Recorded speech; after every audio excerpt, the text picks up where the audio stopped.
اپنی چھت اپنا گھر پروجیکٹ کامیابی کی طرف گامزن، جون میں 50,000 سے زائد گھروں کا ٹارگٹ پورا۔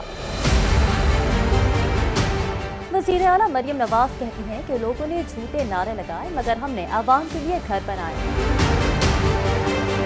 پنجاب حکومت کا عوام سے کیا ایک اور وعدہ پورا، اپنی چھت اپنا گھر پروجیکٹ کامیابی کی طرف گامزن۔ پنجاب کی تاریخ میں پہلی مرتبہ چند ماہ میں 50,000 سے زائد گھروں کی تعمیر کا ریکارڈ قائم۔ اپنی چھت اپنا گھر پروجیکٹ کے تحت مکان بنانے کے لیے 51,911 سے زائد قرضے جاری۔ اپنی چھت اپنا گھر پروجیکٹ کے تحت مختصر مدت میں 57,90 کروڑ روپے کے لونز کا اجرا۔ پروجیکٹ کے تحت 5,293 گھر آباد، 41,324 گھروں کی تعمیر جاری۔ گھر بنانے والے مکینوں نے اپنی چھت اپنا گھر پروجیکٹ کو نعمت قرار دیا۔ وزیر اعلیٰ مریم نواز کہتی ہیں کہ بغیر سفارش گھر بنانے کے لیے قرضوں کا اجرا قابل تقلید مثال ہے۔ اپنی چھت اپنا گھر پروجیکٹ کا مقصد عوام کے لیے آسانی اور سہولت پیدا کرنا ہے۔ لوگوں نے جھوٹے نعرے لگائے مگر ہم نے عوام کے لیے گھر بنائے۔ اپنی چھت اپنا گھر پروجیکٹ کے تحت اپلائی کرنے والے ہر فرد کو سیاسی وابستگی سے بالاتر قرضے مل رہے ہیں۔ وزیر اعلیٰ مریم نواز کا کہنا ہے کہ قائد محمد نواز شریف کا عوامی خدمت کا ویژن عملی صورت اختیار کر چکا، ملک کی تاریخ میں عوام کے گھر بنانے کا ریکارڈ قائم کیا، اپنے ریکارڈ خود ہی توڑیں گے۔